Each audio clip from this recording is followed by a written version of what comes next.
Tell me when to go. Tell me when to go. Tell me when to go. Tell me when to go. Go dum dum dum dum dum dum dum. Don't clip that.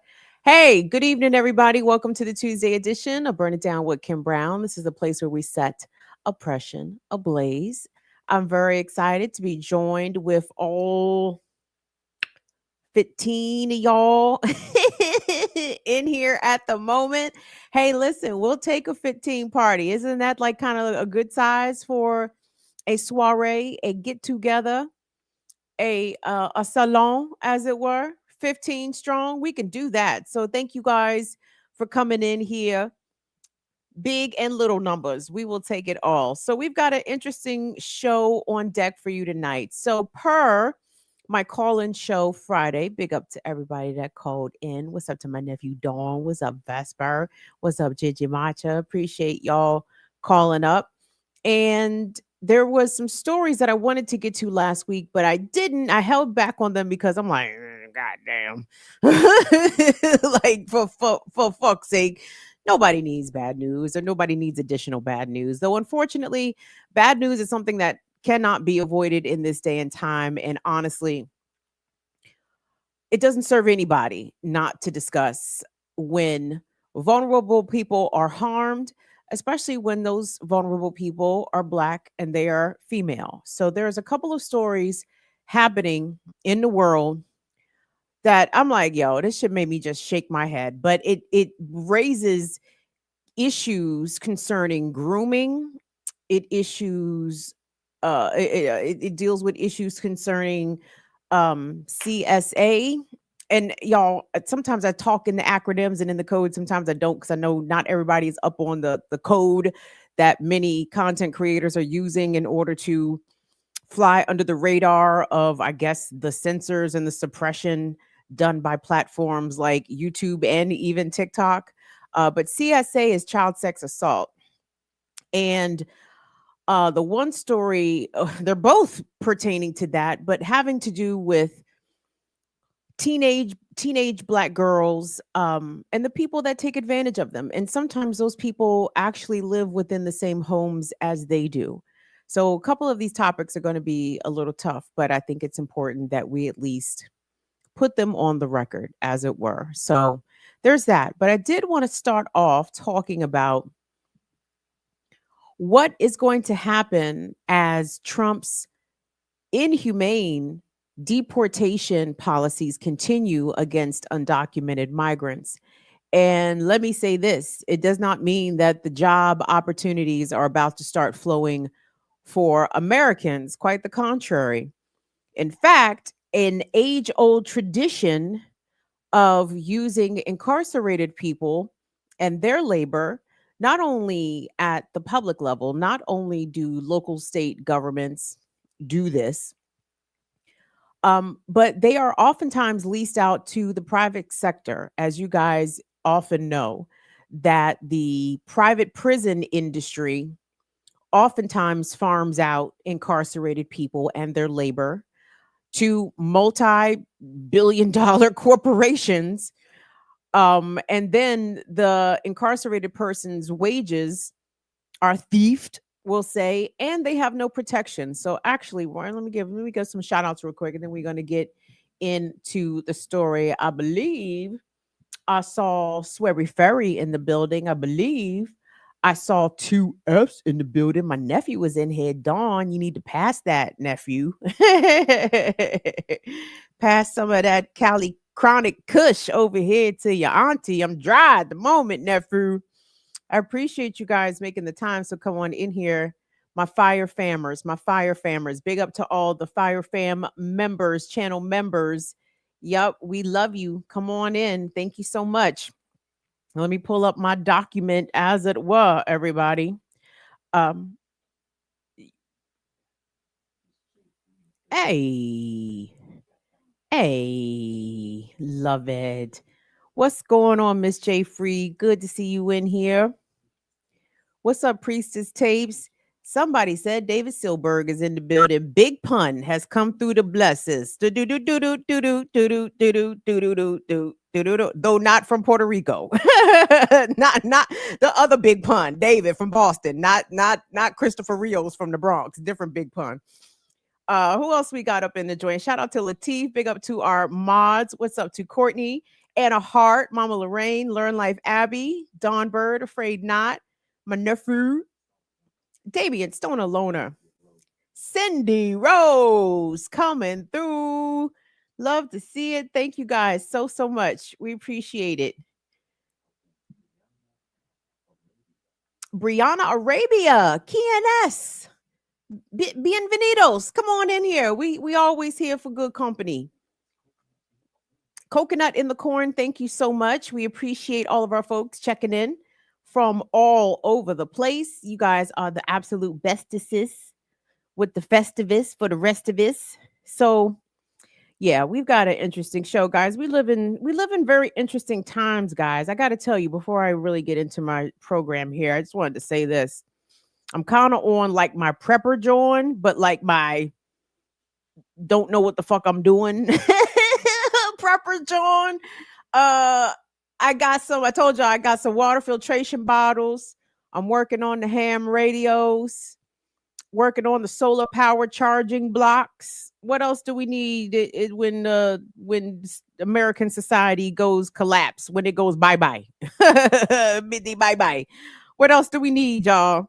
I'm looking at the seed banks, the non-GMO open pollinated seeds. I want to start potentially maybe growing some things this spring.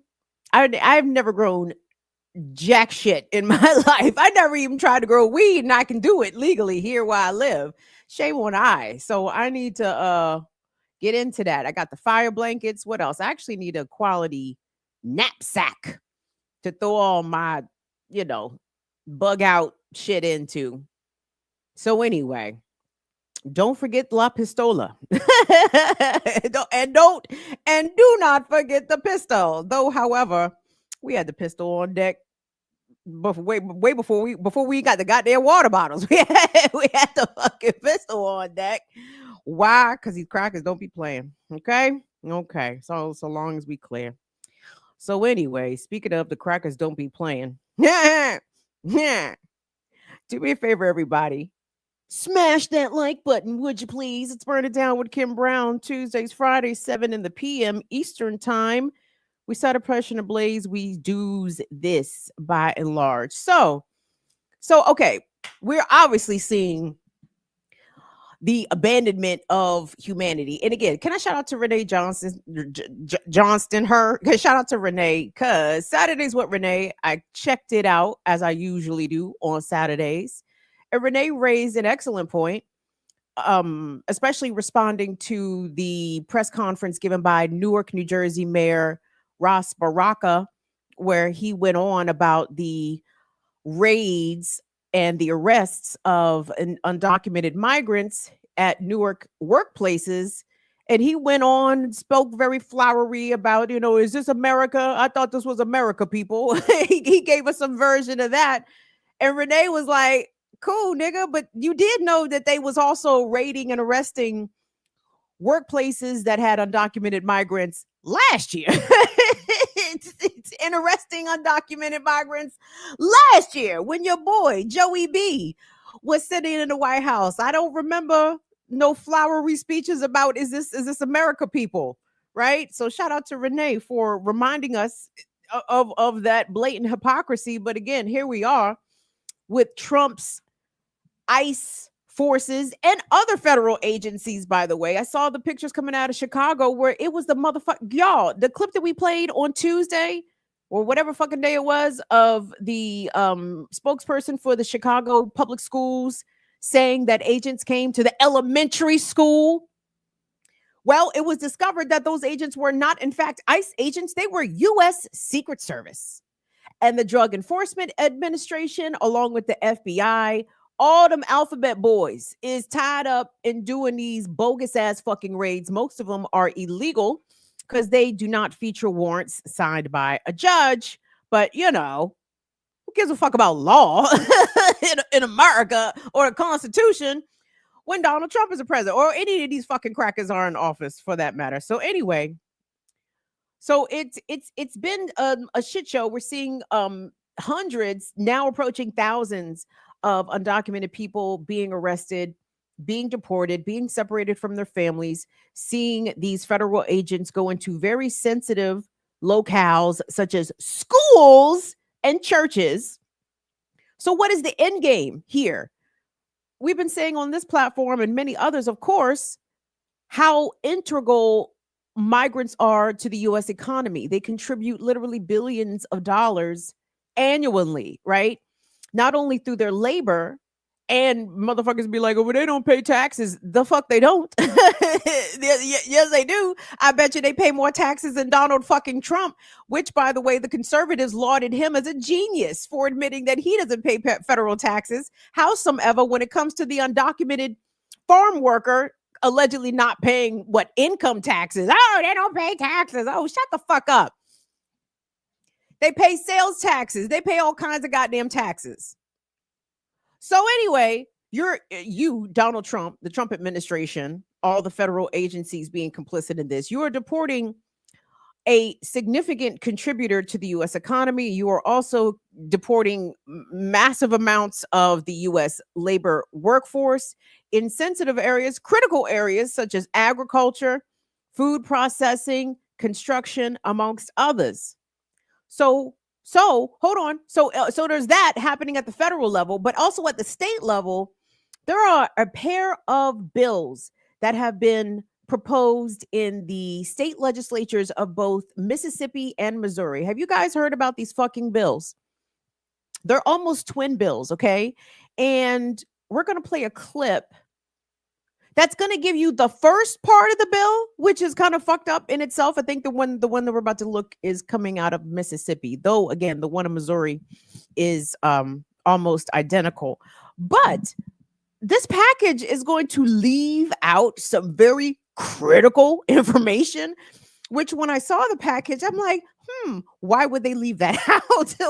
Why would they not include what the actual penalty could be should this law in fact go in, should this bill in fact become a law in Mississippi? But I'll come back and tell you what part of the details, which crucial details about this bill that this particular news outlet omitted in its reporting. So let's go ahead and take a look. Introduced in Mississippi would pay bounty hunters to bring in immigrants in the country illegally.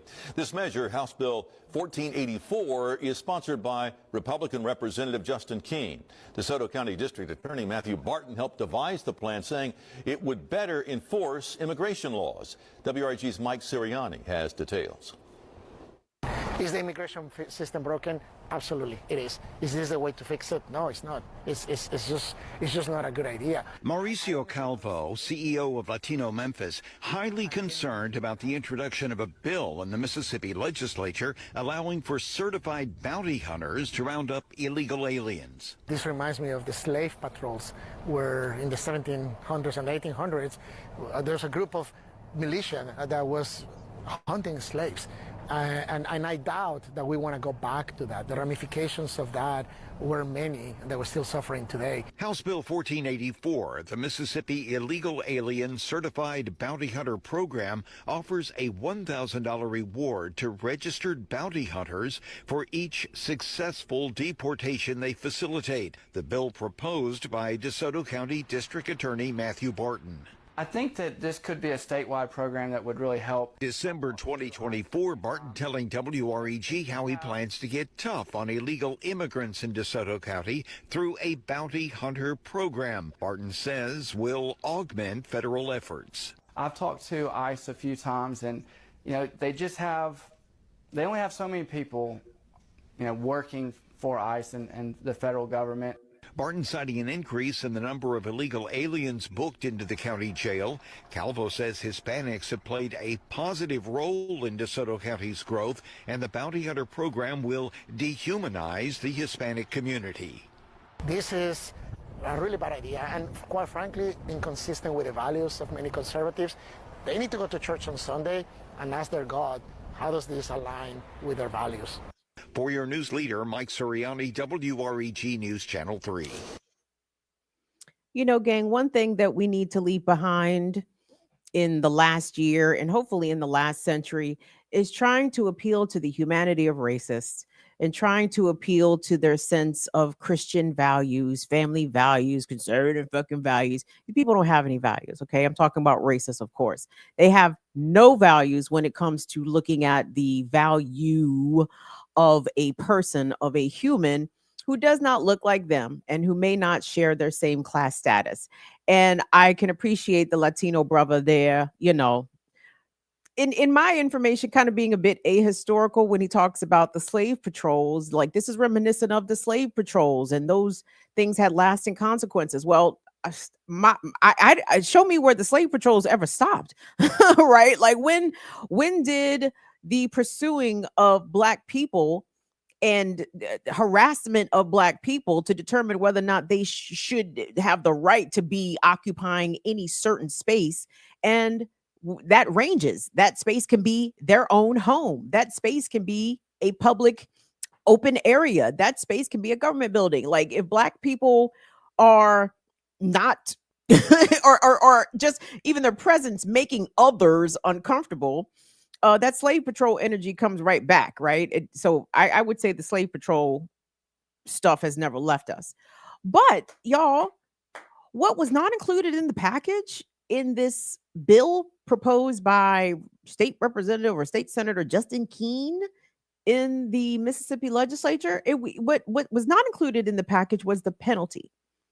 So in addition to this illegal bounty hunter bullshit, which when they say certified bounty hunters, I'm like, I don't even know what the fuck that means in a state with such piss poor regulation like Alabama. What the fuck does that mean? You go take an online course and all of a sudden you're a certified bounty hunter. I mean, this is encouraging neighbors to snitch on one another.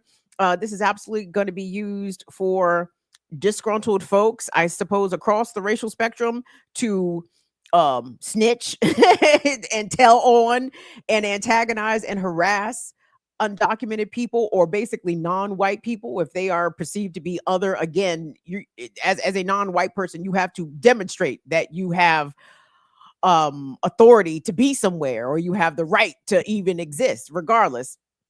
And the $1,000, oh my God, you know how many poor motherfuckers in Alabama going to be trying to collect on $1,000 per snitching phone call? The fuck.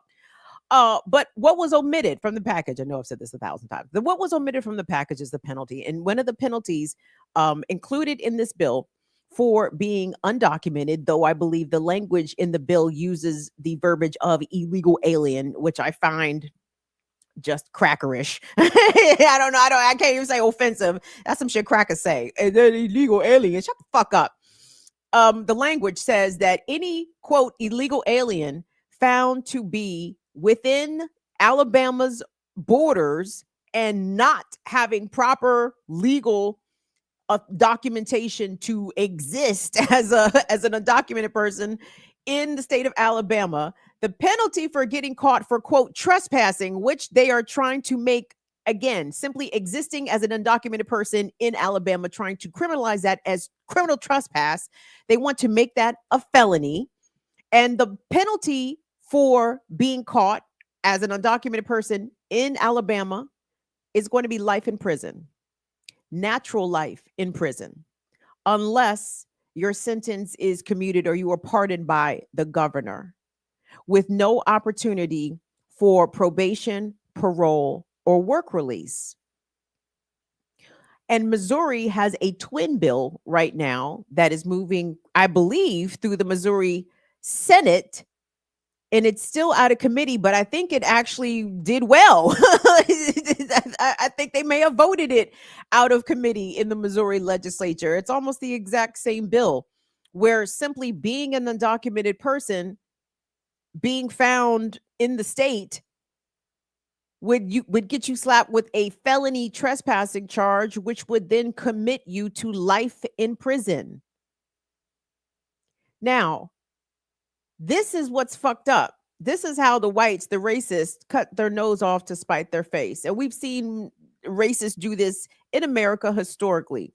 even where there were opportunities for, let's say, poor and working class whites to elevate their station by standing in collective solidarity, especially as a working group with other groups, other racial groups, would have helped them to get more material shit to improve themselves. They would be like, no, are niggas getting it? Well, then no. No. No, oh, no, we don't care. Does it hurt us too? Yes, but we'll take that hurt if it hurts niggas worse. We'll do that. Okay, cool. Here's the thing, y'all. There's no way that these policies can promote any sort of economic growth, strength, or prosperity. Again, when you are deporting or attempting to permanently criminalize folks who contribute a lot to the economy. Okay. And here's the thing. So if all the undocumented, so that's an aspect, trying to criminalize simply existing as an undocumented person and make it a felony punishable by life simply for being within the state bounds of Missouri and Mississippi. But this is where the shit's gonna go wrong, okay?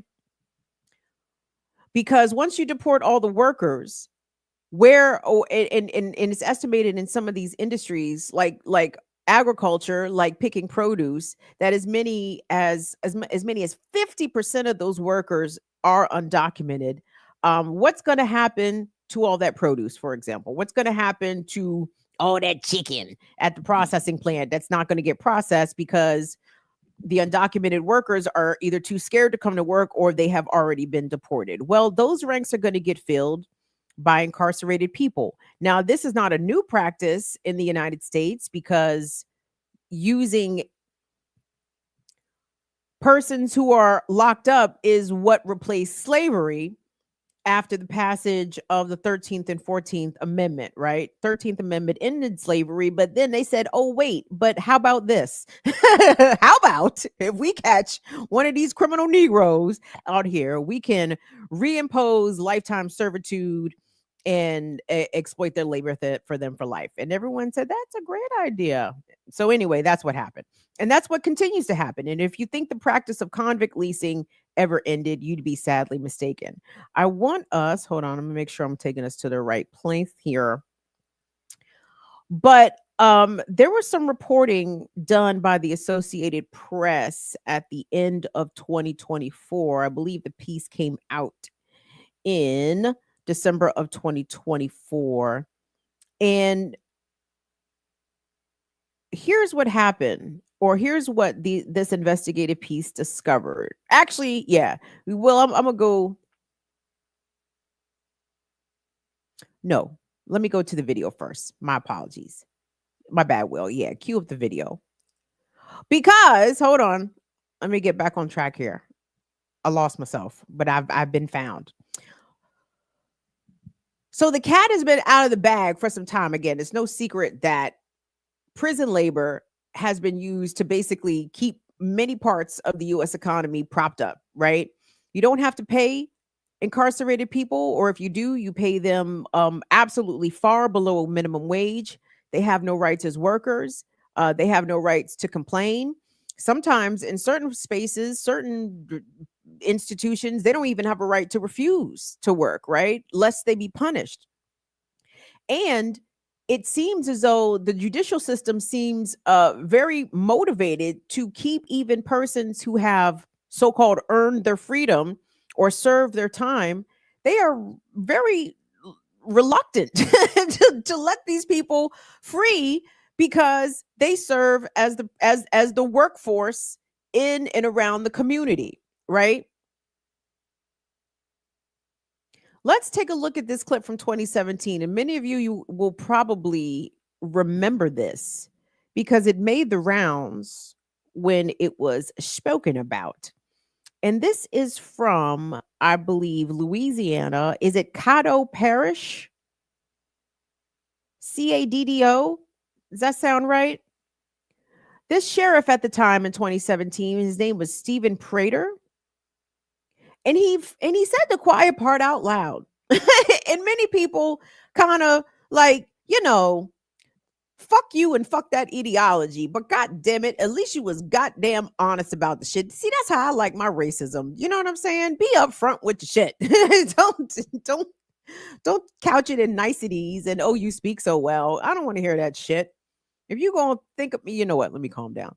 We'll go ahead and cue up that video and let's run this. So this is a Louisiana sheriff admitting that part of the reason why he did not approve of what at the time was the imposition of prison reforms in Louisiana, right? Louisiana at the time, 2017, had enacted these laws that was allowing non-violent offenders to be released, right?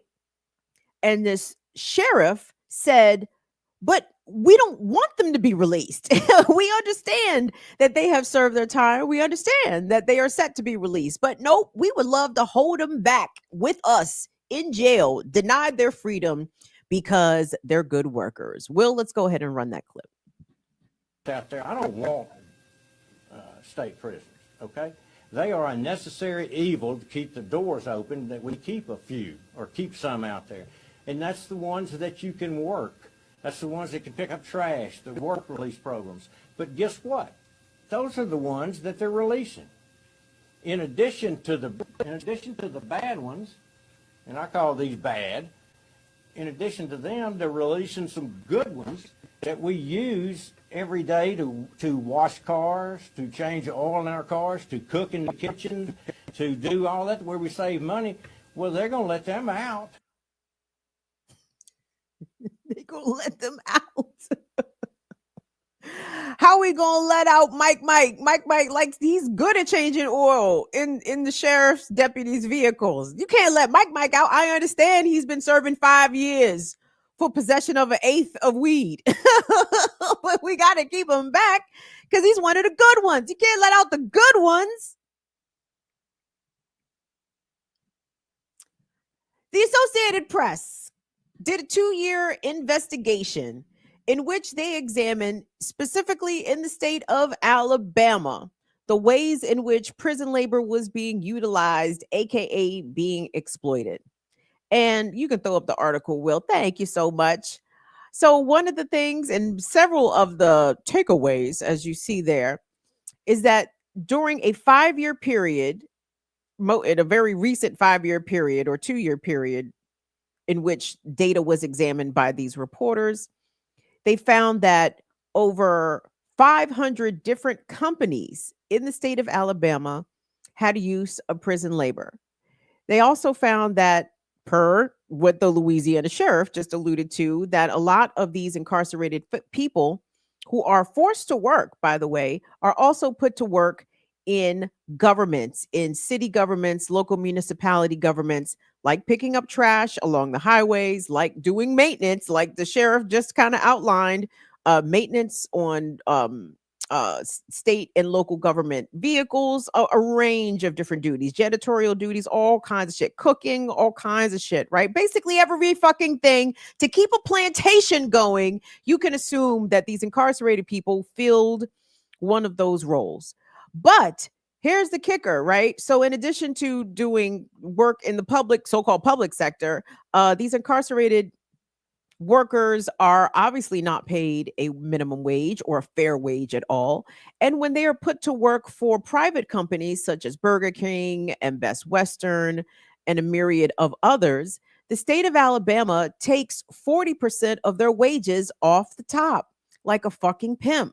Like that shit is bonkers to me. And guys, many of these workers sometimes can be working 40 hours a week, right? I mean, we're talking literally full-time work where they are not making minimum wage or barely making, definitely not a livable wage, but the shitty wages that they are earning and working for, the state takes 40% of that off the break, right? They also found, the Associated Press in this reporting, is that the incarcerated workers who refused to work, people who was like, nope, I'm not working, sometimes they were punished in the form of being denied family visits. They were also punished by being sent to more dangerous prisons. And we're talking about Alabama, everybody. The ADOC, the Alabama Department of Corrections, is a notorious um den of racist correctional officers, of deplorable conditions, of prisons that are simply falling down. They freeze in the winter, they roast in the summer. It is a hellhole. And for incarcerated people who refuse to work, they get threatened or will be sent to those more dangerous prisons, which, by the way, the Alabama Department of Corrections averaged one inmate dying, I want to say, a day. I think sometimes when I hear some of these insane statistics, I immediately disassociate and I'm like, surely I did not hear that. Surely that abominable statistic cannot be what my ears heard. Maybe my brain misinterpreted it, but I'm pretty sure that is accurate. One incarcerated person a day dies in the Alabama Department of Corrections system. So you can understand why an incarcerated person might succumb to the coercion and to the duress of being pressured to go work. Now, on the flip side, though, I don't know if that's the right terminology here. However, these work release programs in which these folks are allowed to leave the facility and go work, the prisoners themselves don't necessarily abhor this because it gives them an opportunity, number one, to get the fuck out of their conditions, right, for some time. It also affords them the opportunity to perhaps earn some money. So when they eventually are released, they're not out there 100% flat broke. But at the same time, as I mentioned before, incarcerated workers aren't subjected to any worker protections. The story in the Associated Press, in fact, leads off with an incarcerated person who was in a transport van who was killed in a car accident as they were either heading to the Best Western or leaving the Best Western for work. And I don't believe that their family was able to collect anything, right? Because prisoners have no rights in America, right? They have no rights. Just like, I guess, undocumented people also have no rights. But here's the kicker. So as the undocumented folks are being rounded up and shipped out, which is terrible from a humanitarian perspective, terrible for ripping apart families, terrible for the terror that it is instilling in these communities en masse. You're also shipping out, again, part of the economic consumer base. And that is the difference here, right? Undocumented people have the ability to contribute back to the economy in ways that incarcerated persons do not. So when you ship out all the undocumented workers who pay rent, who buy food, who buy groceries, who, contribute to the economy, buy all kinds of things, toiletries, household items, the works, right?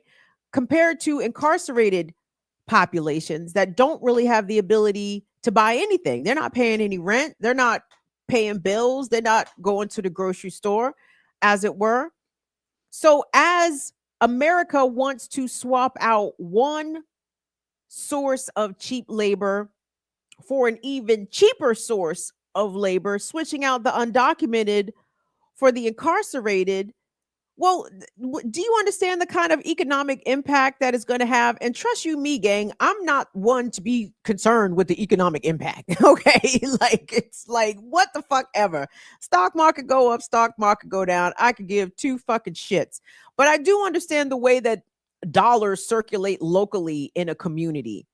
And when you have persons not from this country, not with so-called proper papers, and they scared to leave the house, they're scared to do their daily errands, they're scared to participate in the so-called local economy because of the likelihood that they will lose their freedom, well, then that means the community loses out wholesale, right? You take the kids out of school, that's less available federal dollars for the public school system. Though, Trump's trying to get rid of the school system, the public schools. all together. And trust me, all those racist white parents who have children with disabilities and behavioral issues, oh, they about to get a rude awakening once Trump gets done with the Department of Education. But that's another story. I'm just saying, guys, all the more reason that we need to stand in solidarity with all groups that are facing oppression right now. Are the cops rounding up Black people in America en masse? I'm talking about Black people born here. Well, yes and no. In DC, they had a no loitering, no congregating law. It was very reminiscent. It was big sundown town energy. 2 or more Negroes cannot congregate on a street corner together. You could take that down, Will. Thank you. Cannot congregate together on the street corner, lest that be against the law, unless that warrant an interaction with the police, right? So anyway, it's big sundown town energy here in DC. But so they may not be rounding up Black Americans in the same way, or Black people in America in the same way that they're doing undocumented people. But what's to stop them? What's to stop them? Who gonna stop them, huh? Who's really gonna fucking stop them from doing that? So as the shit rolls downhill, we have to do what we can. And again, friendly reminder that a not insignificant portion of undocumented people here themselves are Black, they are African, they come from the Caribbean, they are Afro Latinos. You know what I'm saying? It is Black folks getting ensnared in this as well, though we are not going to be the featured faces of it, but it's important to never forget that and to keep that front of mind. But if they are deporting the undocumented Latinos, they're deporting the undocumented Africans, deporting the undocumented Caribbean folk. We have to stand in solidarity with all these folks and the incarcerated people, because you see the smoothness in which they are going to try to implement this system of deporting the undocumented communities and immediately replacing the jobs in the critical industries in which they work. Overwhelmingly, they dominate, dare I say. They're just going to try to slip the prisoners into these positions, right? And to be clear, just for clarity's sake, this is not just a down south Midwest sort of system, that of convict leasing, right? This is not just a Mississippi or a Missouri thing. I believe it was New York State last year. Governor Kathy Hochul was I believe perturbed that there was talk about ending the convict leasing system that New York State had featured. She was pushing back. We've seen Democrats again push back against efforts to reduce prisoners going out and working for private companies at greatly depressed wages, and of course, no worker protections. And again, lots of us would love to point the finger, or lots of people are again pointing the finger at Donald Trump. How could this? Look at how emboldened these racists are under Trump. If we are actually paying attention, many of these laws that are being proposed at the state level for punitive sanctions on undocumented people have been being set forth and offered up for a very, very long time, in advance of Trump, even in advance of Trump's first term, right? A lot of these things have been proposed with Democrats in the White House, with Democrats controlling the Congress. And that is kind of the issue, I suppose, of the United States having a so-called decentralized government where each state gets to do its own individual specialized fuckery, much to the chagrin of its residents from state to state. Obviously, seeing this with the reproductive restrictions on abortions in primarily red states. So what can we do to push against this? Well, I think maybe in some way we might be able to make our communities, make our folks aware, for example, in Alabama, of which companies are participating in this. And again, I'm kind of stuck though, because I'm on the side of the prisoners who want opportunities to work, who want opportunities to get away from their day-to-day jail situation. I understand that. Oh, and by the way, can I say this? In Alabama boasted one of the lowest parole rates in the nation, right? I think only 8% of people eligible for parole in the state of Alabama were granted that. I think that was in 2023. And that is amongst the lowest percentages of parole grantedness in the country, right? But what they found was in the AP investigative piece is that some inmates were being denied parole because they refused to work. And it was being used against them. It was being weaponized against them that they withheld their labor. And that was given as a reason by the parole board to deny them parole, which is bananas. And I tell you, my solutions all come with booms. All I'm thinking is, I can't even say what I'm thinking because I want to keep my thoughts to myself at the moment. But I just don't see. I don't see how, if this accelerates, that everybody just sits around and allows this to happen. And sure, we can protest the right way, or we can march, or we can boycott. And that's all well and good. I don't object to any of those things. But the problem is this state, the United States, only understands la violencia. That's it. That's the only, and money, right? And unfortunately, we don't have the money. And I disagree with the state having the monopoly on la violencia, right? I don't I don't see why that should be allowed to run. So I don't know. I'm here for busting people out of jail, though we need a better plan. And unfortunately, I may not be the planner or the executor of said plan. I will be the supporter of said plan. But I'm telling you, it's time to get creative. And if we can recruit some of these about it whites on the left side, again, I'm thinking of the Aaron Bushnells, if he had not taken his life in such a dramatic fashion. Like, we need more of them. You know what I'm saying? But alive and ready to turncoat and ready to switch sides and ready to get on the side of the resistance. We would appreciate that, please and thank you. But if you do live in a state in which one of these bounty hunter programs are being floated in your state legislature, call somebody, like make a call, do an email, do all the things that, that they assuage us short of violence, right? Do the non-violent actions.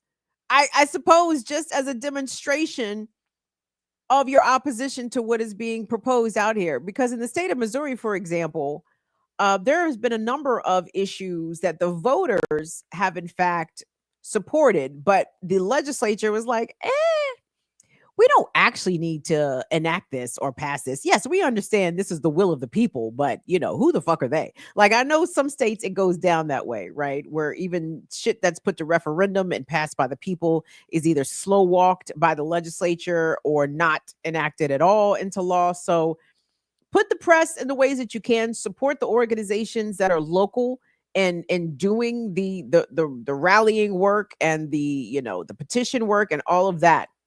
But bring attention. And even if you live in a blue state, especially if you live in a fucking blue state, because blue states seem to think that they shit don't stink. and they seem to think that they got the lock on, how to legislate progressively and how to deal with the incarcerated people humanely. Bullshit. The state of Maryland, in their juvenile justice reform, basically legislated away any rights that children have when being interrogated by police, for example. So there's a lot of shit to go on. But just keep in mind, number one, MAGA is in fact trying to reimpose slavery by another name, by the use of incarcerated labor.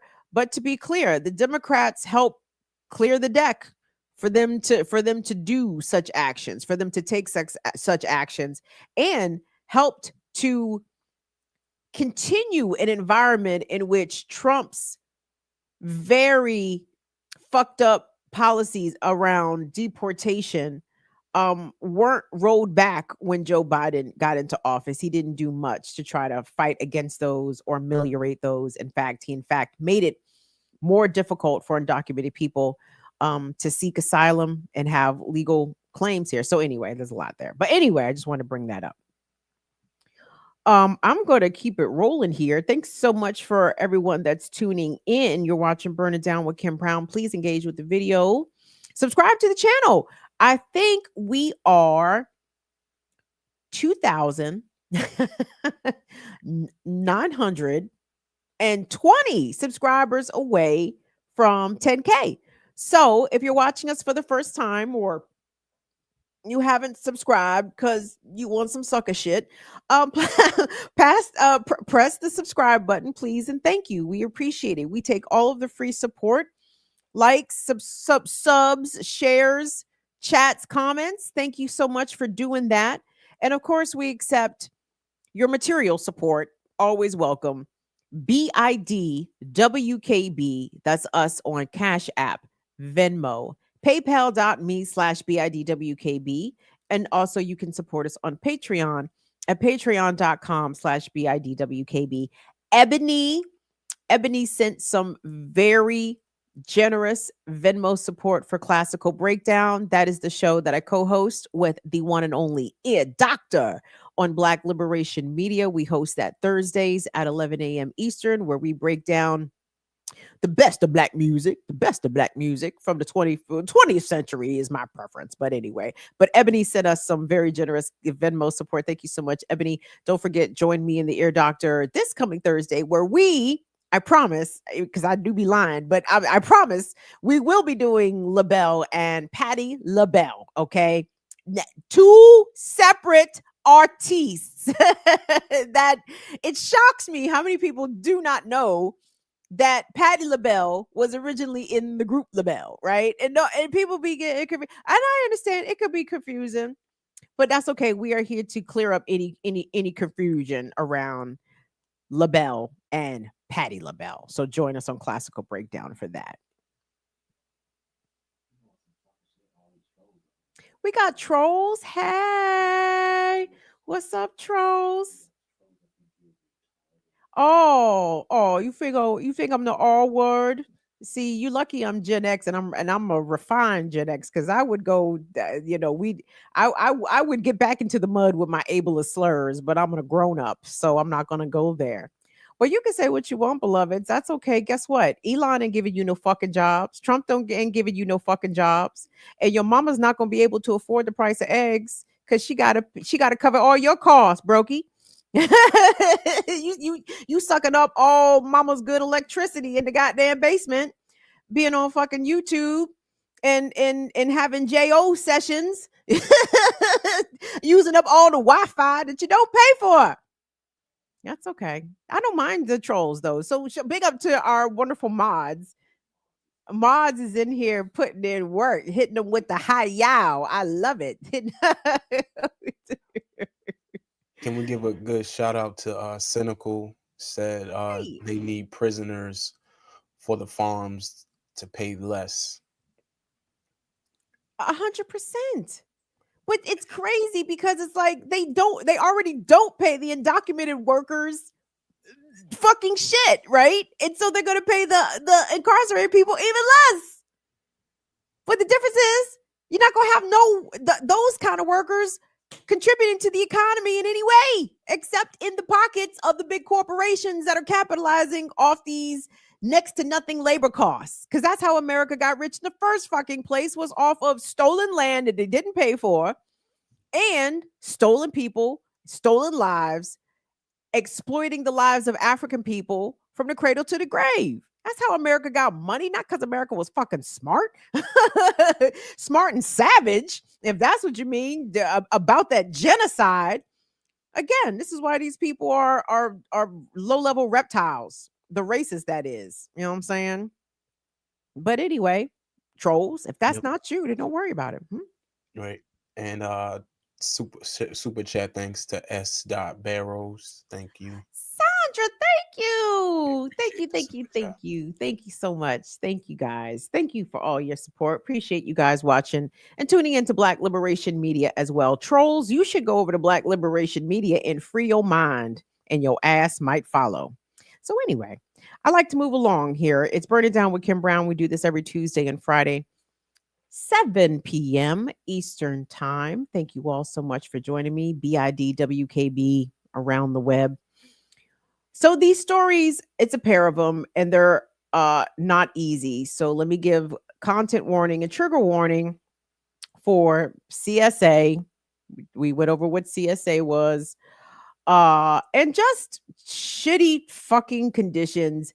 This is trigger warnings for bad parents, trigger warnings for all kinds of goddamn shit, grooming of minors, and seemingly I don't know who is looking out for the kids, but I hate to say this, but a lot of kids don't have anybody looking out for them, and it really breaks my heart.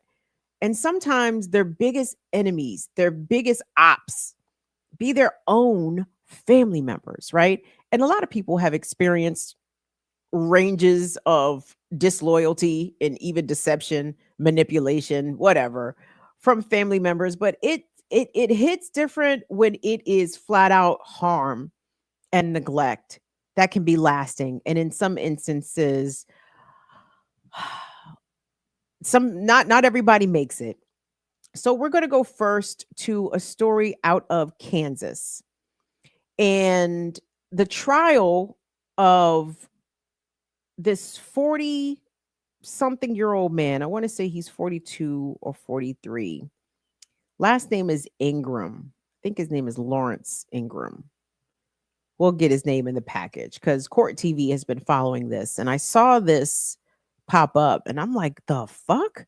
So I have some issues here. Number one, with the case, and number two, with the way that it's being presented, specifically in this instance by Court TV. So the package that we are about to see is when the trial was in the jury selection phase. This trial is in progress at this time.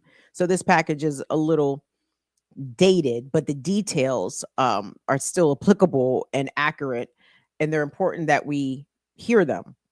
But just to give you guys some backstory, this trial is already happening right now, and it's the trial of this man, Mr. Ingram, who is accused of murdering a 23-year-old woman.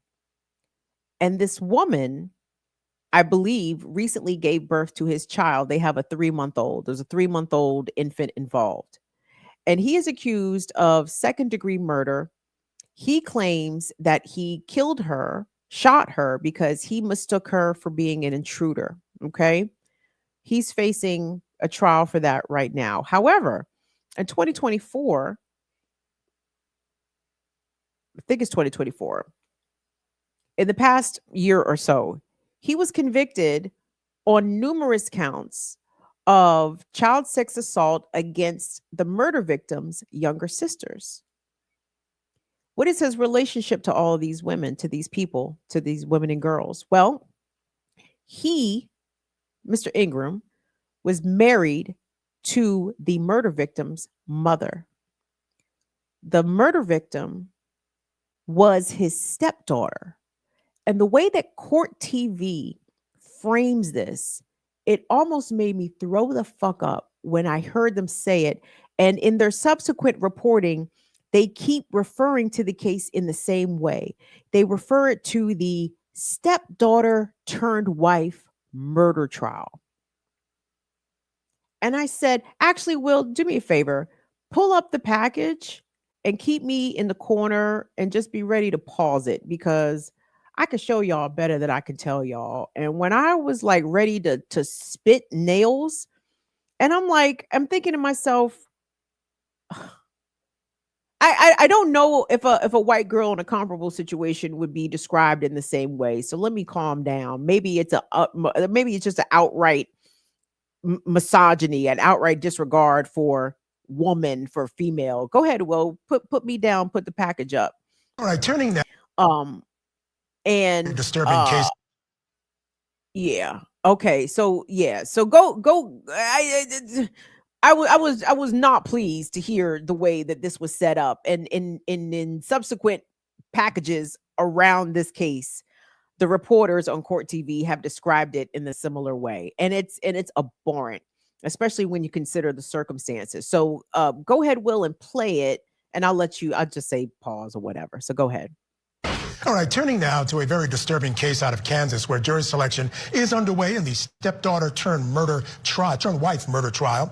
Defendant Larry Ingram is accused of fatally shooting his stepdaughter and common law wife, Danique Ingram, on December 21st of 2023. Here to get us up to speed on that case is Court TV Fuel reporter Cody Thomas. Okay, pause it for Good me. evening, Michael. Will. Okay, so that's okay. So the suspect, Mr. Ingram, I think he was convicted of these child sex abuse charges in 2022, and he is currently serving, I believe, a life sentence. However, the young woman, Danique Ingram, used to be his stepdaughter because Mr. Ingram was married to her mother. And again, this young woman is 23 when he killed her, and they have been in a 5-year relationship. How many people think that this man likely only began to have an intimate relationship with this young woman? He waited till she was 18, right? He was living in the house with her. She was his stepdaughter. He was married to her mother, and he's accused of harming little girls in the house. I'd assume in addition to her. But of course, he didn't do anything inappropriate until she was 18, right?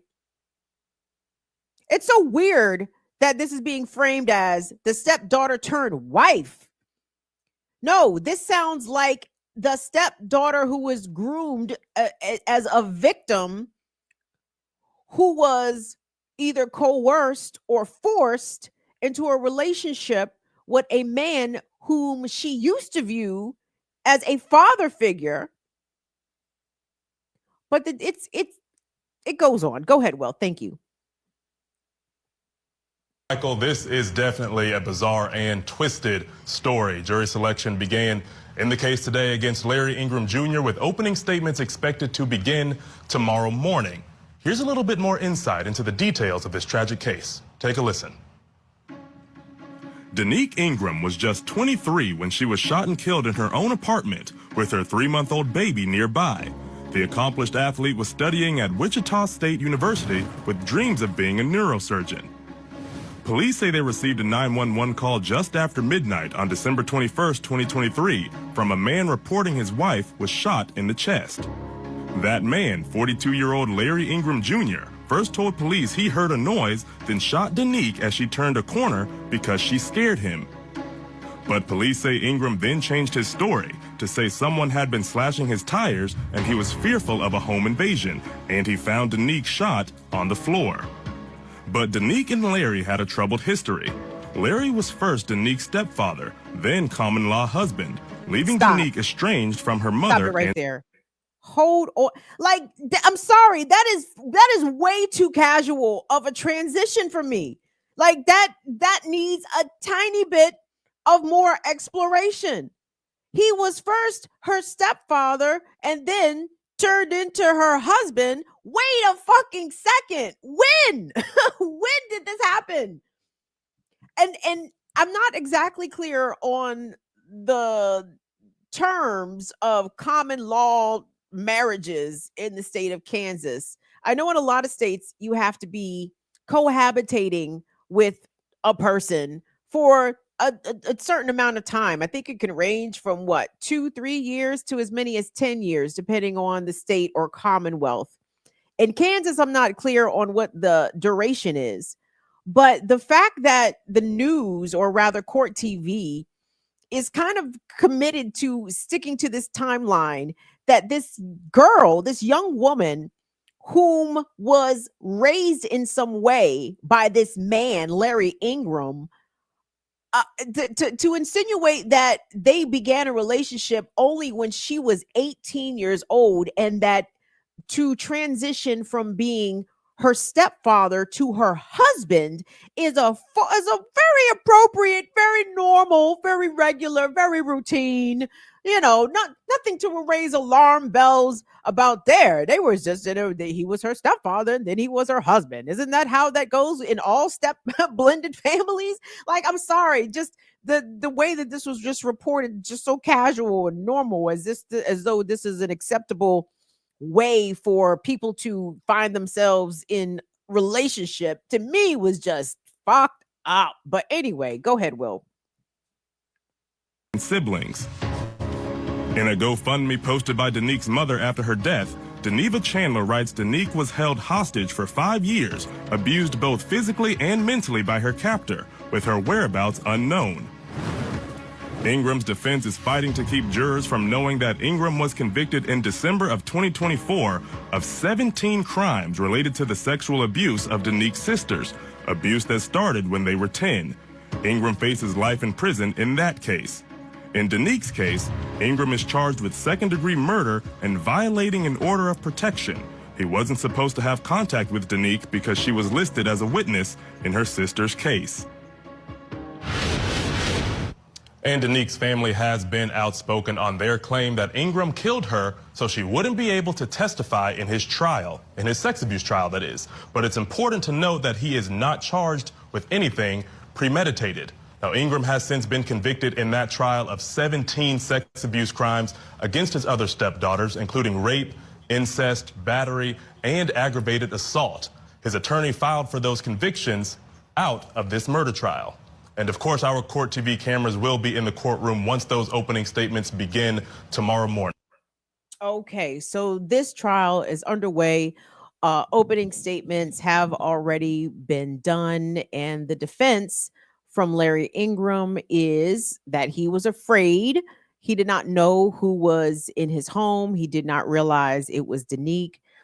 The body cam footage was shown in court when police arrived on the scene and interviewed Larry Ingram, which he appeared to be remorseful. He apparently did attempt to render aid to Danique, but unfortunately she had already expired. But there's a lot to unpack there, right? And first and foremostly, I want to lay the blame squarely where it belongs, and that is with the predator.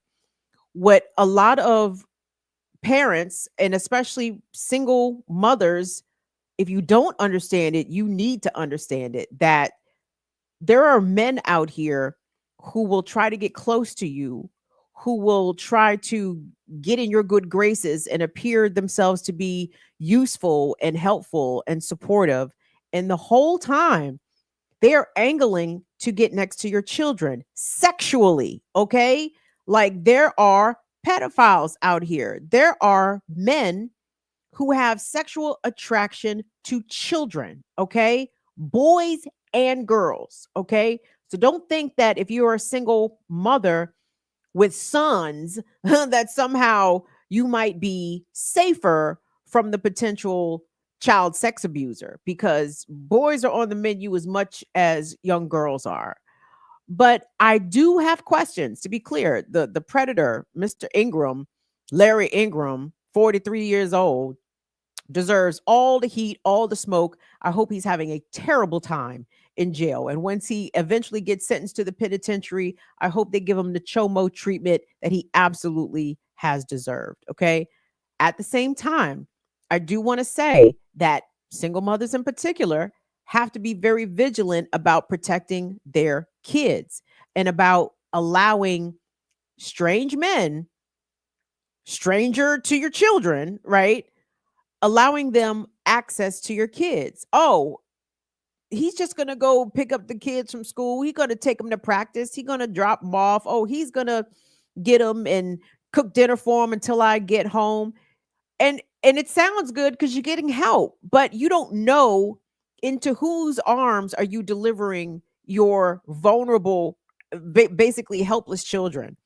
And in this case, and I do want to find out more about the details about Larry Ingram's rape conviction, but from that court TV package, it said that he was convicted on 17 counts related to the rape and abuse of Danique's sisters, plural. How many girls, how many other little girls? I don't know, but sisters indicates to me at least 2, right? So this man by himself in one household got 3 victims. We'll say 4 because we'll throw mama in there. Again, I don't want to be too harsh on the mother because I don't know what her circumstances are.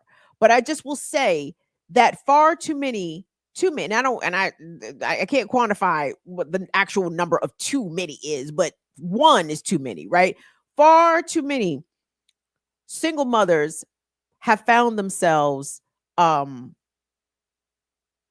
dealing with the repercussions and the aftermath of their kid being assaulted by their partner, right?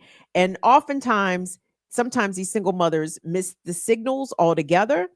I watch a lot of Steve Wilkos. I'm embarrassed to admit maybe a lot is not the right definition here, but I'm a kid of the 80s and 90s. I watch Jerry Springer. I watch Steve Wilkos. Steve Wilkos show has a tendency to feature some very, very terrible scenarios.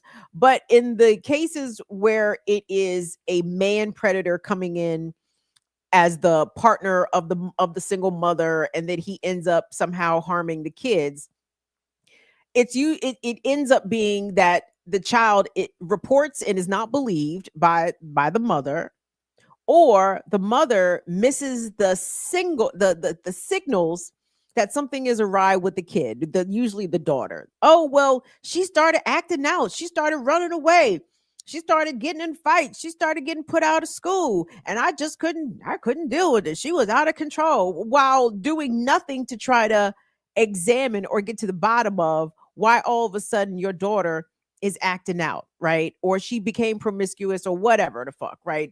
Sometimes some of these mothers don't even want to interrogate. They don't want to get to the bottom of it because they are happy to stick their head in the sand and just happy to have the other side of their bed being warmed, even if it's by a disgusting predator, right? Some bitches ain't shit that way, okay? But the main ain't shit one is the fucking predator, okay? And while it is not confirmed in the court TV piece whether or not Larry Ingram is in fact the father of Danique's 3-month-old at the time of her murder, it is certainly the implication because they're referring to him as her common law husband. So we can infer that he is the child's father. And even in spite of the young woman's seemingly accomplishments, right? She was an accomplished athlete. She was studying at Wichita State. She had aspirations of being a doctor. If her mother and her family were not able to reach her, if by law, because of a protective order that was referenced in the court TV package, that Danique was not even supposed to be around Larry because she was a witness in his case, which, by the way, is a very good motivation for murder. And I can understand why the prosecution is pursuing him for murder, because he had motive, right? Because she's a witness to the abuse, and perhaps, even though it seems like she was pretty captured by this guy, but if she became uncaptured, right, if she fell out of love with him for whatever reason, she might have disclosed that he had started grooming and abusing her while still being her stepfather, while still married to her mother, and while still living under the same roof. So what am I saying? What am I even bringing all of this up for? Because I'm bringing it up because I'm just so struck sometimes at the lack of protection that children have. Like, we live in a country that purports to do all kinds of shit for the kids, right? Oh, you can't cuss on TV because children might hear it. Or, what else the fuck can't you do that people worried about the kids? In America, no one gives a shit about the fucking kids. Let's be clear here. Children are fair game out here for a lot of adults in a lot of ways. There was a story, ancillary, but just a side note. Tizzy, I saw a clip from Tizzy today where he was featuring and looking for a grown man who had punched a 14-year-old in the face. It was white on white violence all day, but it was deplorable actions from this very large adult punching this 14-year-old who was otherwise compliant. And I'm like, God damn, like, is this how adults are just coming at kids, like with disregard and violence and harm and predatory? It's terrible. It is terrible. And the people that you think might have your kids' best interests at heart, you cannot even trust those people. You cannot always trust the teachers. You cannot always trust the coaches. You cannot always trust Officer Friendly. You cannot always trust your fucking boyfriend around your kids, okay? and there's not enough protection for kids. And I understand that single parents are oftentimes stretched, right? Stretched economically, stretched with their energy, their time, their availability to even parent their kids. I get that. But that does not mean that you leave your child out like a lamb for the wolf just to come and make a meal out of them. Like that is not what's hot in the streets. And if the parent is too busy or too preoccupied or just otherwise disinterested in really recognizing that their kid is being abused in the house by another adult, then that's where the community comes in, right? That is where the school community comes in. That is where the church community comes in. That is where the neighborhood community comes in. And do I agree with snitching generally? No. But when it comes to kids, yes. And while I don't have a lot of faith and confidence in law enforcement to do a good job of investigating, prosecuting, convicting, and imposing stiff sentences on child abusers and particularly child molesters, because historically this country has not done a good job of apprehending people that harm children, or if they do get prosecuted and convicted, they're usually given very light sentences and usually given the opportunity to be released early and reoffend with what I would call minimal supervision. Like, even if telling the police is not going to save the child, we need to be aware of weird behavior. Like if you see a grown man giving affection to a teenager, I'm not saying like weird affection. You guys know what I'm talking about, like intimate affection, like couples affection. I know we are inclined to mind our business, and sometimes it is the safer thing to do just that. But somehow attention must be brought, because these kids, or you just go up to the little girl and ask her, is she all right? You know, everything. Hey, honey, you know, everything, you know, this man, is everything okay? Okay. Do you need a ride home? Like in any way trying to offer assistance or be helpful or let the child know that they have been seen in some way. I don't really have a whole lot of solutions, but I'm against doing nothing. Right.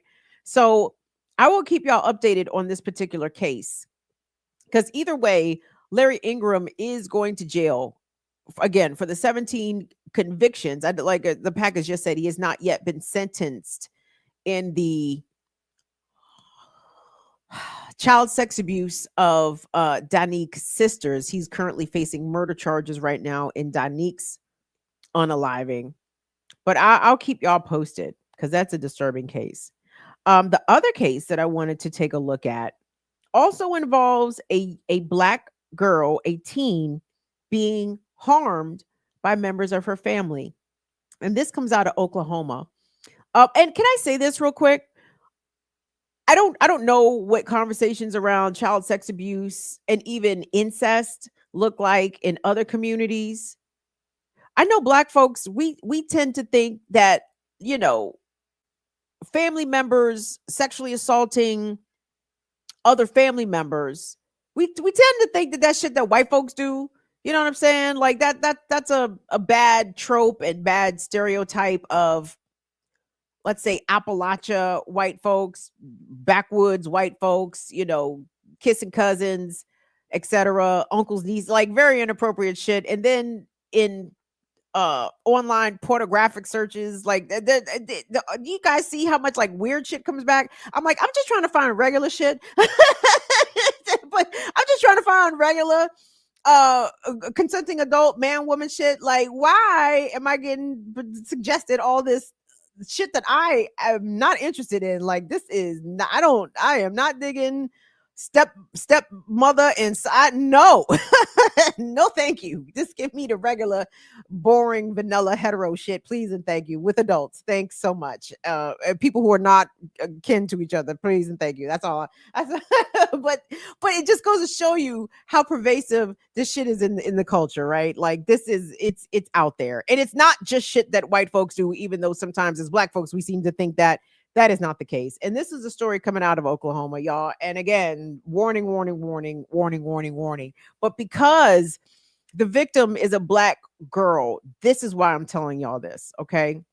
Because black women and girls as victims are sometimes just never seen, never thought of as victims. No one checks on them until the hand is forced, until the system, this brother on TikTok who talks about life behind the wall. He talks and he always speaks out very defensively in opposition to child molesters and pedophiles and saying that we need to protect our kids. But he, to his credit, his critiques of the system, child protective services and the like, he talks about the system never works until it fucking has to. It doesn't do anything until it has to do something, until the press get a hold of it, until someone is killed, until something so egregious happens that cannot be ignored. That is when the system gets involved. And that is the case with this young woman out of Oklahoma. This story broke December of 2024, and I just so happened to catch it. And I said, God damn, it be your own niggas, literally. Kids ain't even safe in the house. So content warning for CSA and other gross things, but I y'all need to know this. So we'll go ahead and run that. Charge Metro parents for not protecting their intellectually disabled daughter from sexual abuse. Thanks for joining us here at 6. I'm Carl Torp. And I'm Amanda Taylor. The victim recently gave birth. The police investigation revealing the alleged abuser to be the victim's brother. News 9's crime tracker Jennifer Pierce live at the Oklahoma County Jail, where the sibling remains in custody at this hour. Jen? Amanda, the victim's brother, is being held on one count of incest. Her parents were taken into custody for child neglect. They have since posted bail and were released. What's up? One by one. Mom! Mom! Hold on, just relax. Mom! Just relax, Nathaniel. Police took 3 family members into custody from their home in the village this week. I gotta arrest someone. Yeah, you're Tamika, right? Ow! Just turn around for me, okay? I'm trying to ask how. The village police investigation started in July when DHS notified officers an intellectually disabled 18-year-old gave birth. Authorities could not determine who fathered the child. The teen and her mother, Tamika Molden, claimed a boyfriend was the baby's father. Police say the victim also told a DHS worker her father, Nathaniel Molden Sr., was the father. Collected both DNA from the male members of the household, and it was confirmed through DNA testing at the OSBI to match the brother. Court documents indicate Nathaniel Molden Jr. admitted to having inappropriate contact with his sister 2 years prior to the birth of the baby. Molden says he and his sister have been caught by their parents and punished. Police say the Moldens never reported the abuse to authorities before or after their daughter became pregnant. Part of the reason charges were filed on the parents was because there was no intervention to prevent any type of improper actions towards this child at the time who couldn't fend for herself. And police say they initially suspected the father to be the abuser. Court documents say the father searched how to corrupt a DNA test and if siblings have the same DNA. Live at the Oklahoma County Detention Center, Jennifer Pierce, Oklahoma's own News 9. Yeah, just a disturbing story right there. Police say the victim and her baby are now in DHS. Yeah, the victim and her baby are in DHS custody. Let me say this. It is a long and disturbing history that disabled folks have been the victims of sex abuse. When disabled people were warehoused in insane asylums, in institutions, all throughout the 19th and 20th centuries, regular standard practice for them to be R-worded by staff or whoever the fuck was around, right? We want to talk about vulnerable persons, to be Black, to be female, and to be disabled.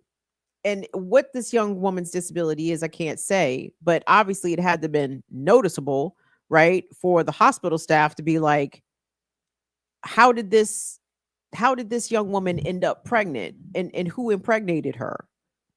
was she even able to give consent? What age? What did she become pregnant if she had the baby at 18? There's a lot of questions, right? And looking at, unfortunately, the people that were tasked to care for her family, you guys, they locked up the whole family, mother, father, brother, all of them locked up on some pity pat charges. Okay. I can't see how everybody ain't charged with some sort of major felony. The parents charged with child neglect. That's it. Your intellectually disabled daughter is pregnant by some male in the house, and all they got charged with was neglect. And absolutely, there is no doubt in my mind, even though it is the brother that is charged only with incest, again, there needs to be sexual assault, battery, rape charges forthcoming, really for everybody in the house. But the one who knocked her up, especially, right? That does not sound like enough. Again, the criminal justice system does not really take allegations of sexual assault, of rape, of child abuse. They don't take it very seriously. Sure, an arrest was made, but look at the charges that were given. What's the likelihood that, let's assume that all three of the family members are first offenders? I'm sorry, you think they're going to get some significant time? And again, I don't even know if jail fixes that. Like, something is awry in your wiring mentally if, as a brother, you think it's okay to assault your sister. Or even worse, you heard in the package, one of the stories that the young woman told authorities was that her father fathered her baby, right? The young woman is probably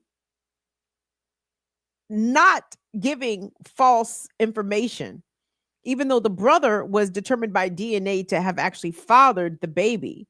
My assumption is that this young girl was being also assaulted by her father because she dropped his name. And according to police, he was doing searches trying to figure out how to corrupt a DNA test. Why? Because that motherfucker probably felt paranoid and guilty because he knew it was a chance that he could have popped up on a DNA test as having fathered his own daughter's child, as having fathered his own fucking grandchild.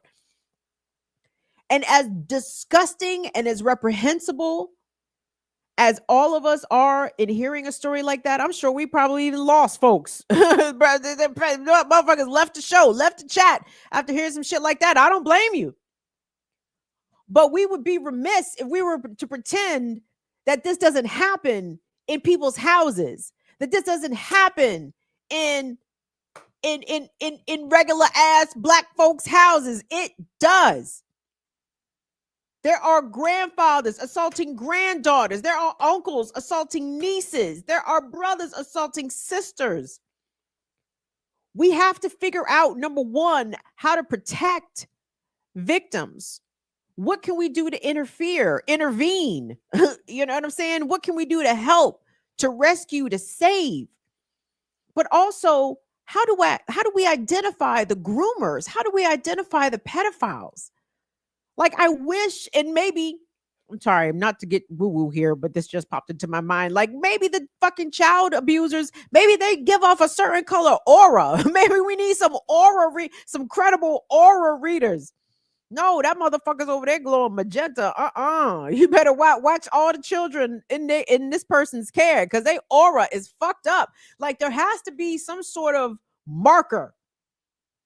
And maybe it's a marker that is there, but is just beyond our usual levels of perception, because there's got to be some commonalities here that people that commit these kind of acts and atrocities have. And I don't know what it is.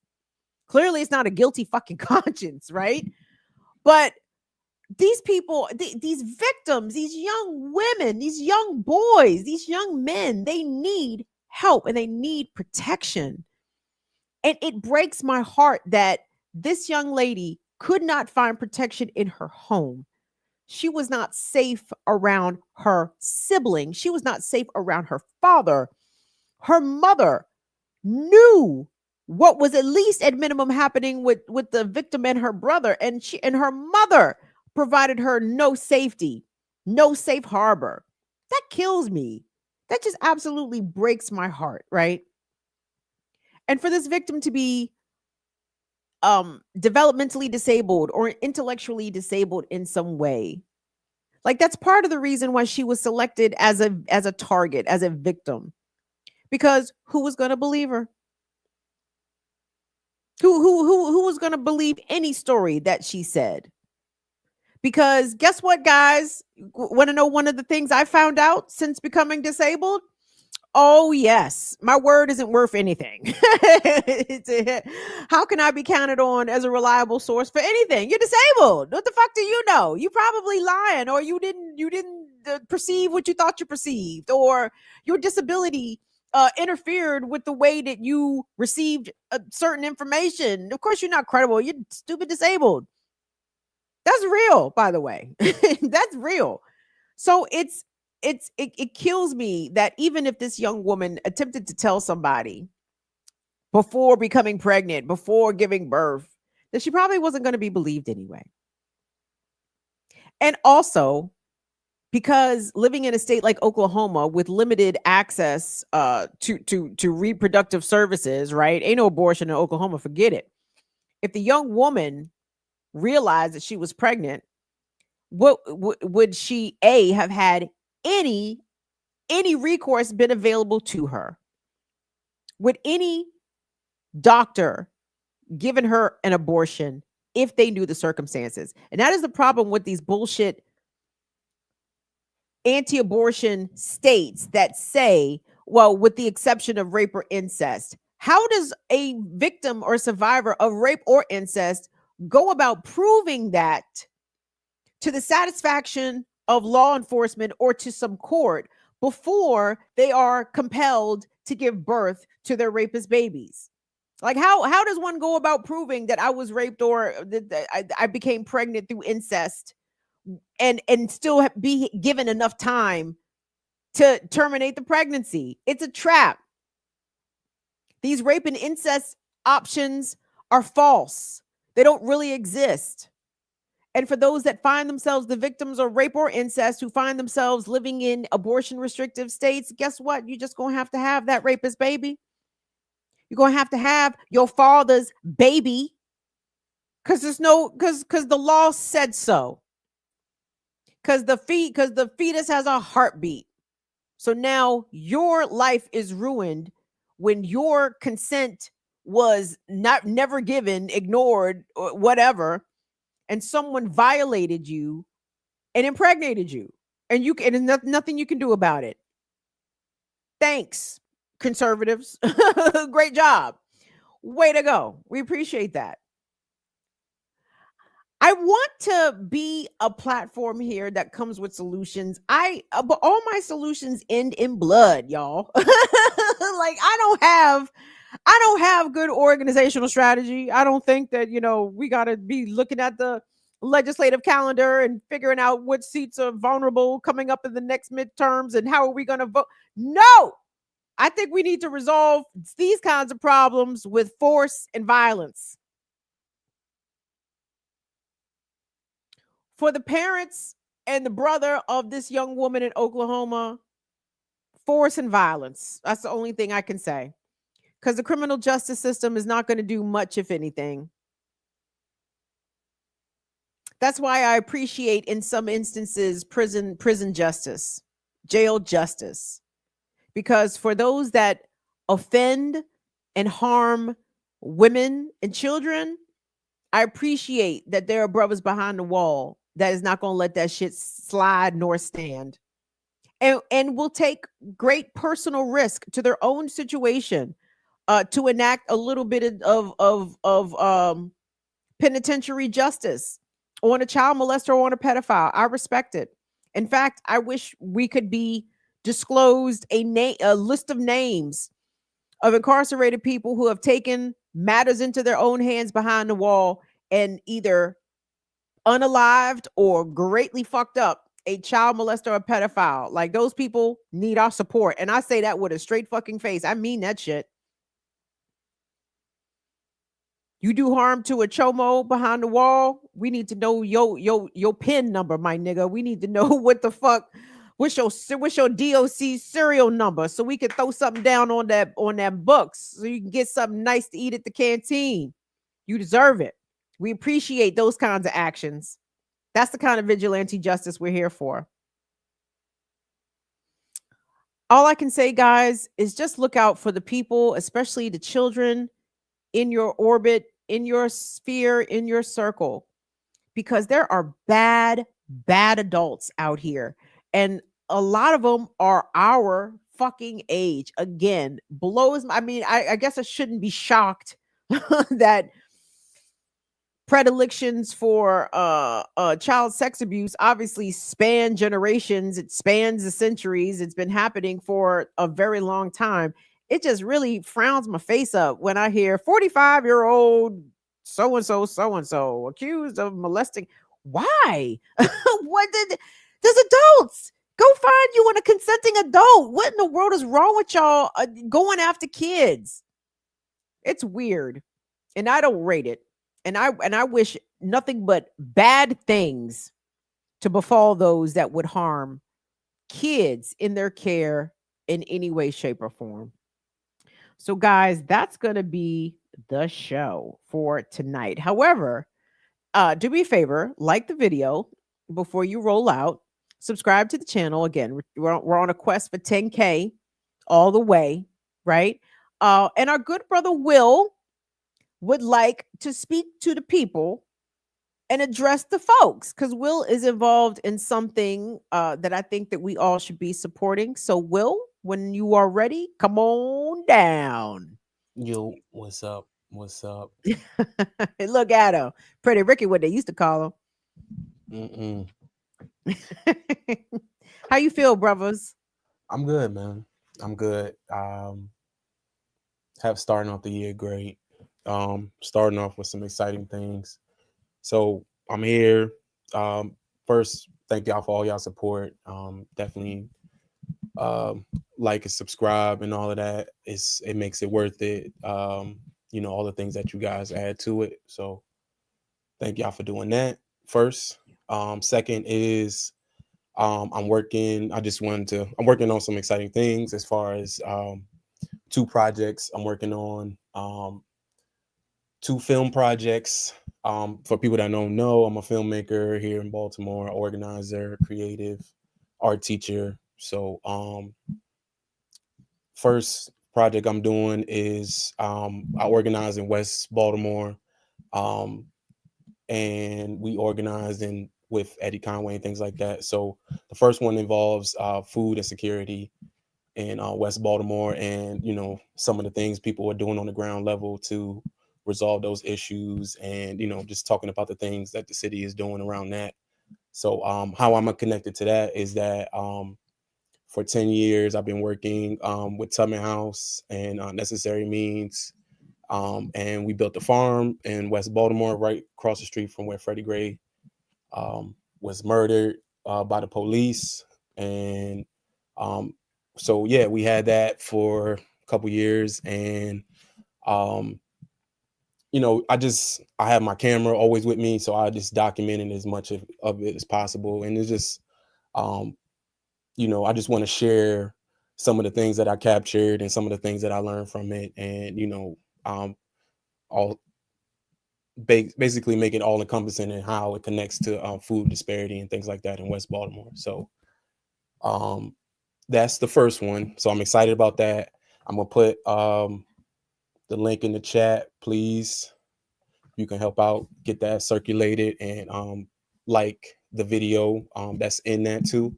The second one is about my mentor and father figure, Eddie Conway. Like I said, I mentioned him here a couple times. He passed away in 2023. So now I'm working on a film, kind of sharing my experience, and also I'm working with his widow and his partner, Dominique, and we're trying to work to get Eddie's name exonerated. So we're working to put together some stuff for that as well. So what I'm coming in with to everybody to basically ask is, so I share my video, I share my link. It has some of my work on there. It's a funding campaign. I'm trying to raise 30 days, trying to get all this equipment so I can tell these stories. It doesn't stop at those 2 pieces though. Those are just 2 ones that I'm working to get out this year. And, so what also signifies this year, like I said, is the 10-year anniversary. We've been doing organizing in that part of the city for over 10 years. And, it's a lot of stuff that I feel like people need to see and understand that, people are constantly fighting. So, I'm sharing that. Please check out the video.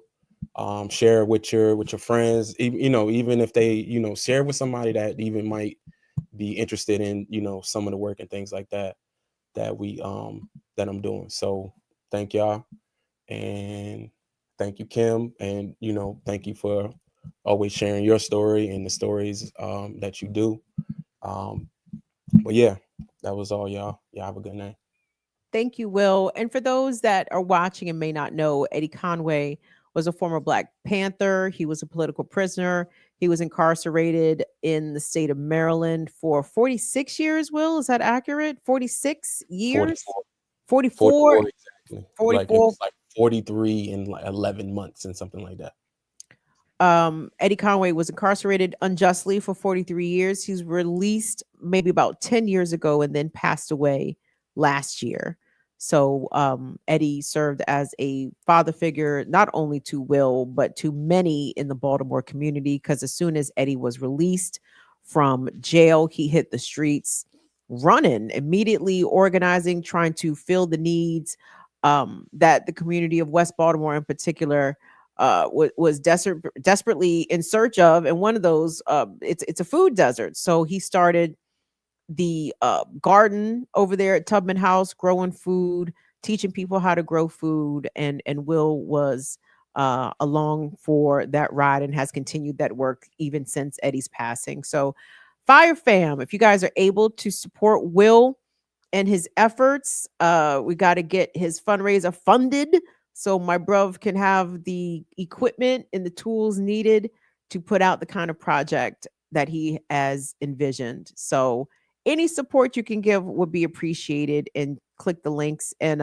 we will also put the links on the community section of the channel in case you missed them in the live chat tonight. You can go back to the community section and find them. So thank you so much for that. And Will, thank you for all that you do, period. Thank you for your work here on the platform. It's much appreciated. You work with the children in Baltimore City.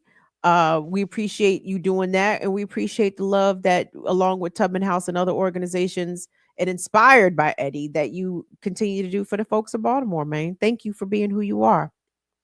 No problem. Appreciate y'all. Thank you, Kim, for letting me, have that time. Yeah, and you be pretty too. Shake them dress for us real quick. Twerk something. You want twerk? Twerk something. Love twerk y'all. something. Twerk something. Can y'all hear me? I said twerk something. Anyway, I'm just playing. He ain't got to twerk something. Anyway, it'd be nice though. It depends on how much money he's trying to raise. He should consider twerking something. Anyway, gang, I'm gonna go. I want you guys to be safe. I was going to say be nice, but y'all don't have to be nice. Be kind, rewind. You don't have to be nice. We definitely don't have to be nice to bigots, to misogynists. We don't have to be nice to homophobes, transphobes. We don't have to be nice to a lot of fucking people. You know what I'm saying? But show kindness when needed, when appropriate, and show support when needed and appropriate. So we thank you guys. Please tune in to the Remix Morning Show Tuesday through Fridays, 8 a.m. Eastern, Black Liberation Media. Tomorrow is Women's Wednesdays. Is Jacqueline, did they let Jackie out of Colombia? Stay tuned. Was Jackie able to fly through the Colombian sanctions? We will see. Join us tomorrow on Black Liberation Media for the latest update on did Jackie make it out of Colombia before the tariff wars kicked off between the United States and Colombia because Trump is a hoe. Anyway, we'll see y'all back here Friday. Thank you so much to Will and Molly. And I thank you guys, to the Fire Fam, to all our viewers. Like the video on the way out. Love you guys. See y'all later. Bye-bye. Deuces, deuces, deuces.